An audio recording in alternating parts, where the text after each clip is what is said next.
आपण भारतीय राज्यघटनेचा भाग 4 राज्य धोरणाची मार्गदर्शक तत्वे अर्थात directive principles of state policy यातील कलम 38 ते 51 सविस्तरपणे पाहूयात।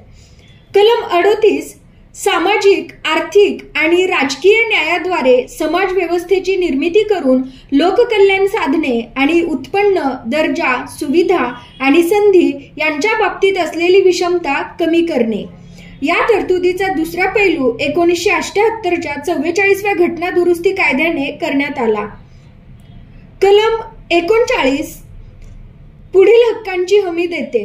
सर्व नागरिकांना उपजीविकेचे पर्याप्त साधने मिळवण्याचा अधिकार, समाजाच्या भौतिक संसाधनांचे सामूहिक हितासाठी न्याय वितरण, संपत्ती आणि उत्पादन साधनांच्या केंद्रीकरणाला प्रतिबंध, पुरुष आणि स्त्रियांना समान कामासाठी समान वेतन, कामगार आणि मुलांच्या आरोग्याचे अत्याचारापासून रक्षण करणे आणि बालकांच्या निरोगी विकासाच्या संधी आणि मुलांचे व तरुणांचे शोषण आणि नैतिक आणि भौतिक त्याग याविरुद्ध संरक्षण करणे। शेवटच्या मुद्द्याचा पहिला पैलू 1976च्या 42व्या घटना दुरुस्ती कायद्याने जोडलेला आहे। कलम 39A समान न्यायाची हमी आणि गरिबांना मोफत कायदेशीर सहाय्य पुरवणे हे तत्व 1976च्या 42व्या घटना दुरुस्ती कायद्याने जोडण्यात आले आहे। कलम 40 ग्रामपंचायतींचे संघटन करणे आणि त्यांना स्वराज्याचे मूळ घटक म्हणून कार्य करण्यास समर्थ करण्यासाठी पर्याप्त आवश्यक अधिकार आणि प्राधिकार बहाल करणे। कलम 41 बेरोजगारी, वार्धक्य, आजार आणि विकलांगता यांनी पीडित व्यक्तींना लोकसहाय्य आणि काम, शिक्षणाच्या हक्काची हमी देणे। कलम 42 कामाबाबत न्याय आणि मानवीय परिस्थिती आणि प्रसूतीविषयक सहाय्य यांची तरतूद करणे। कलम 43 सर्व कामगारांना निर्वाह वेतन, समुचित जीवनमान आणि सामाजिक आणि सांस्कृतिक संधीची हमी देणे। यामध्ये निर्वाह वेतन ही संकल्पना किमान वेतनापेक्षा वेगळी आहे। किमान वेतनामध्ये अन्न, निवारा आणि वस्त्र यासारख्या जीवनाच्या गरजा समाविष्ट आहेत। या किमान गरजांच्या व्यतिरिक्त निर्वाह वेतनामध्ये शिक्षण, आरोग्य, विमा इत्यादींचा समावेश होतो। निर्वाह वेतन आणि किमान वेतन यांच्यामध्ये योग्य वेतन हा सामायिक मुद्दा आहे। त्याचबरोबर कलम 43 ग्रामीण भागात वैयक्तिक किंवा सहकार्याच्या तत्वावर कुटीर उद्योगांना प्रोत्साहन देते याचीही तरतूद करते। कलम 43A उद्योगांच्या व्यवस्थापनात कामगारांचा सहभाग वाढविण्यासाठी उपाययोजना करणे हे तत्व 1976च्या 42व्या घटना दुरुस्ती कायद्याने जोडण्यात आले। कलम 43B सहकारी संस्थांची स्वेच्छापूर्वक निर्मिती, स्वायत्त कामकाज, लोकशाही नियंत्रण आणि व्यावसायिक व्यवस्थापनाला प्रोत्साहन देणे हे तत्व 2011च्या 97व्या घटना दुरुस्ती कायद्याने जोडण्यात आले। कलम 44 सर्व नागरिकांसाठी देशभरात समान नागरी कायद्याची हमी देणे। कलम 45 6 वर्ष पूर्ण होईपर्यंत सर्व बालकांसाठी त्यांना लवकर बालपण काळजी आणि शिक्षण प्रदान करणे। सन 2002च्या 86व्या घटना दुरुस्ती कायद्याने या तत्वामध्ये बदल करण्यात आला। मूळ तत्वामध्ये 14 वर्ष पूर्ण होईपर्यंत सर्व मुलांसाठी मोफत आणि सक्तीच्या शिक्षणाची तरतूद केलेली होती। कलम 46 शोषणापासून रक्षण करणे। कलम 47 आरोग्यास हानिकारक मादक पेय आणि अंमली पदार्थांचे सेवन प्रतिबंधित करणे तसेच नागरिकांचे पोषणमान आणि राहणीमान उंचावणे आणि सार्वजनिक आरोग्य सुधारणे।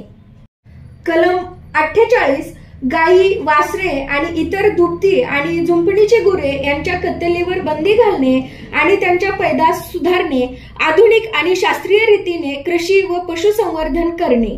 कलम 48A पर्यावरणाचे संरक्षण व संवर्धन करणे आणि वने व वन्य जीवसृष्टी यांचे रक्षण करणे हे तत्व 1976च्या 42व्या घटना दुरुस्तीने जोडण्यात आले। कलम 49 राष्ट्रीय महत्त्वाचे म्हणून घोषित केलेली कलात्मक किंवा ऐतिहासिक दृष्ट्या कुतूहल विषय असणारी स्मारके, ठिकाणे आणि वस्तूंचे संरक्षण करणे। कलम 50 राज्याच्या लोकसेवांमध्ये न्याय यंत्रणेला कार्यकारी यंत्रणेपासून वेगळे ठेवणे, तर कलम 51 आंतरराष्ट्रीय शांतता आणि सुरक्षा यांचे संवर्धन करणे आणि राष्ट्रांमध्ये न्यायसंगत आणि सन्मानपूर्वक संबंध राखणे, आंतरराष्ट्रीय विवादांचे लवादाद्वारे निवारण करणे। आता आपण मार्गदर्शक तत्वांमागील पाठबळ काय आहे ते पाहूयात। संविधान सभेचे घटनात्मक सल्लागार सर B.N. राव यांनी एखाद्या व्यक्तीचे अधिकार 2 श्रेणींमध्ये विभागले जावेत अशी शिफारस केली, न्यायप्रविष्ट असलेले आणि न्यायप्रविष्ट नसलेले। मसुदा समितीने हे वर्गीकरण स्वीकारले। त्यानंतर न्यायप्रविष्ट स्वरूपाच्या मूलभूत हक्कांना राज्यघटनेच्या भाग 3 मध्ये आणि न्यायप्रविष्ट नसलेल्या मार्गदर्शक तत्वांना भाग 4 मध्ये समाविष्ट करण्यात आले। दोन्ही मधील विशिष्ट फरक आपण बाजूच्या तक्त्यामध्ये सारांश रूपाने पाहत आहोत। मूलभूत हक्क आणि मार्गदर्शक तत्व यातील मुख्य फरक आपण पाहतोय। मूलभूत हक्क राज्याला आणि ठराविक बाबींपासून रोखत असल्यामुळे ते नकारात्मक आहेत, तर मार्गदर्शक तत्वे काही ठराविक बाबींच्या संदर्भात राज्याने कृतिशील असावे असे प्रतिपादन करत असल्याने ते सकारात्मक स्वरूपाचे आहेत। मूलभूत हक्क न्यायप्रविष्ट आहेत, म्हणजेच त्यांचे उल्लंघन झाल्यास न्यायालयाकडे दाद मागता येते, तर मार्गदर्शक तत्वे न्यायप्रविष्ट नाहीत, म्हणजेच त्यांचे उल्लंघन झाल्यास न्यायालयाकडे दाद मागता येत नाही। मूलभूत हक्क देशामध्ये राजकीय लोकशाही प्रस्थापित करणे हे त्यांचे उद्दिष्ट आहे, तर मार्गदर्शक तत्वे देशामध्ये सामाजिक आणि आर्थिक लोकशाही स्थापन करणे हे त्यांचे उद्दिष्ट आहे। मूलभूत हक्क यांना कायदेशीर पाठबळ असते, तर मार्गदर्शक तत्वांना नैतिक आणि राजकीय पाठबळ असते। मूलभूत हक्क ते व्यक्ती कल्याणाचा पुरस्कार करतात, म्हणून ते वैयक्तिक आणि व्यक्तिवादी आहेत, तर मार्गदर्शक तत्वे सामूहिक हितावर भर देतात, त्यामुळे ते समाजाभिमुख आहेत। मूलभूत हक्कांच्या अंमलबजावणीसाठी कोणताही कायदा करण्याची आवश्यकता नसते, तर मार्गदर्शक तत्वांच्या अंमलबजावणीसाठी कायदा करावा लागतो, त्यांची अंमलबजावणी आपोआप होऊ शकत नाही। मूलभूत हक्कांचे उल्लंघन करणारा कोणताही कायदा घटनाविरोधी आणि अवैध घोषित करण्याचा अधिकार न्यायालयांना आहे।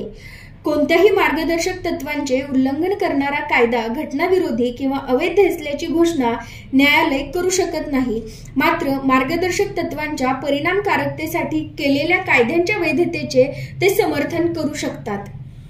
पुढच्या व्हिडिओमध्ये आपण मार्गदर्शक तत्वांवरील टीका आणि मार्गदर्शक तत्वांची उपयुक्तता सविस्तरपणे पाहूयात। धन्यवाद।